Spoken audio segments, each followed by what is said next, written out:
day really started off uneventful. We were just doing our standard routine. We had our breakfast. We spent time in the master bedroom, which is generally where the crib was for the baby, and we were just in the room. And then later in the afternoon, Cassandra wasn't feeling very well, and she vomited. Later that evening, after her father got home from work, he had her, and then he bathed her, and she wasn't feeling very well, but he did the bath and everything, and then he brought her downstairs. And then it was when she was downstairs in the living room that she started to squeal, and she was clenching her fist, and it was a very, just bear with me, it's really hard to talk about. And then she was squealing, and we'd never ever seen her do anything like that before. And so we called 911.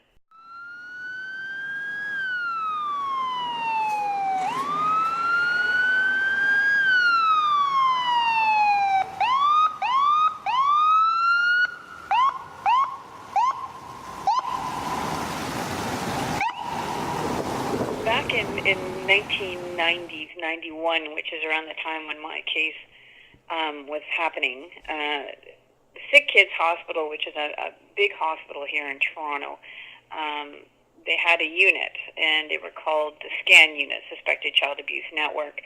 And my understanding is back in 1991 that they were using what was called a think dirty approach. And that was, if a child comes in, they're ill, and they can't figure out, and this is my understanding, and they can't figure out what's wrong with her immediately, or they're not getting answers that would fit why she's feeling the way that she's feeling, or why that child is in the hospital, immediately and they're told to think dirty, that something had happened, that a crime had happened, or abuse had happened.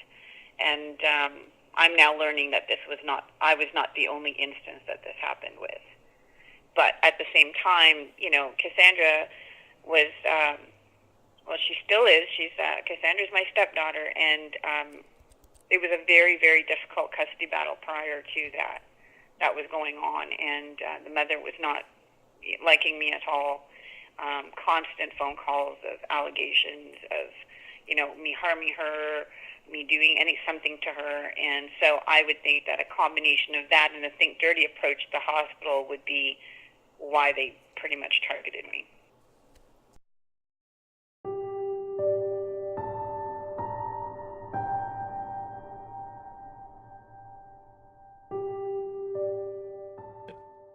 There was one officer that sat in a room alone with me before the polygraph occurred, and he was very clear to me, and he had said to me that, if I don't give them what it is that they need, that the following morning the headlines would read "Stepmother kills stepdaughter," and that my children would be taken away.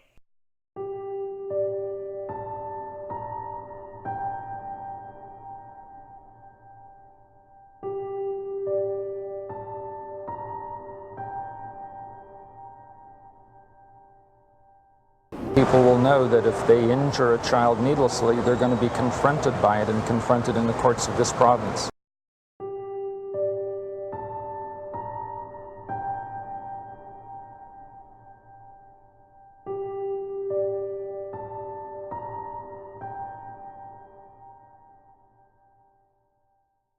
At the time, he was known as Dr. Charles Smith.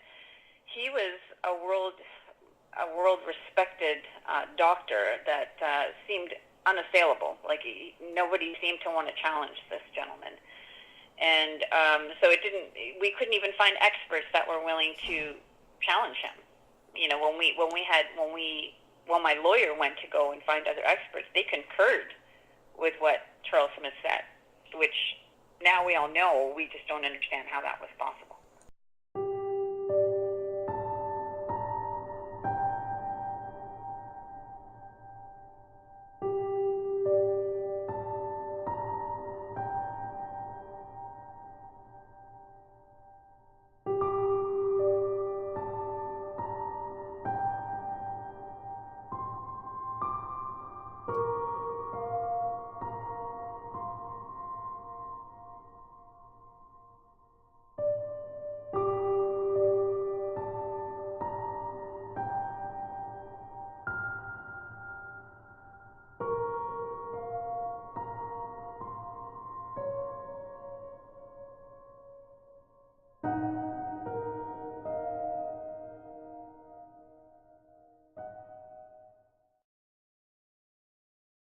had to plan very quickly how to get myself to enter this plea before my mother arrived at Orangeville Court. Because I know I would have broke my mother if I had done it in front of her. So we did it very quickly. It was terrifying.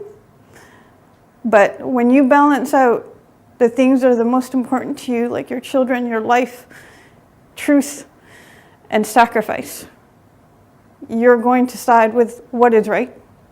And sometimes sacrificing means you have to give up some of what is right in order to save you as a person and you as a family.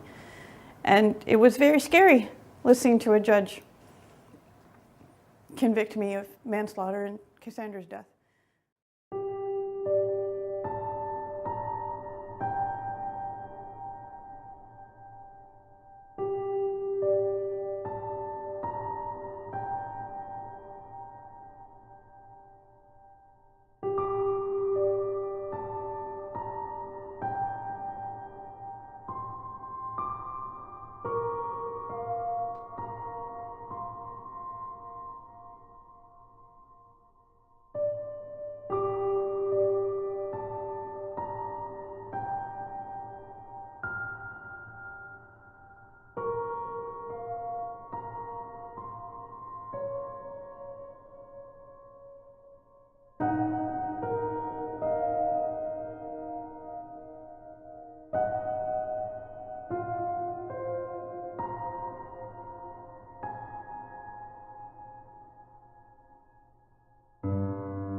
And yet that and worse have been said since the work of disgraced forensic pathologist Charles Smith came to light.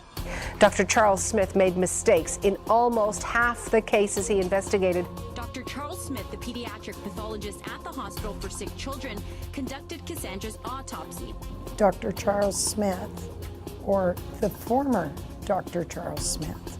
Now, Marquardt was convicted based on evidence from pathologist Charles Smith. Maria Shepard becomes the 8th parent to have their convictions overturned based on questionable evidence from the now disgraced pathologist. Okay, so that's our focus tonight. The shocking case of a Toronto pathologist whose testimony sent a number of people to prison.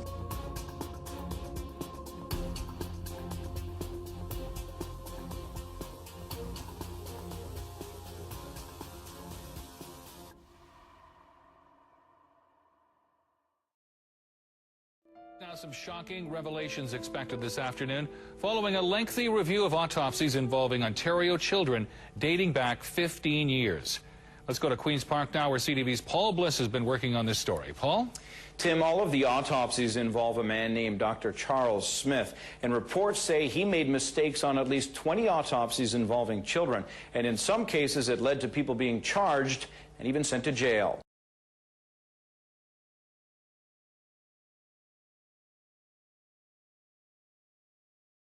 Well, we called acquittal here in Canada, and actually it was February 29th this year, 2016, which happened to fall on Leap Day.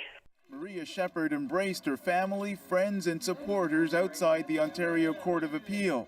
Moments earlier, a 3-judge panel removed a black mark from her reputation, exonerating her in the 1991 death of her stepdaughter, Cassandra.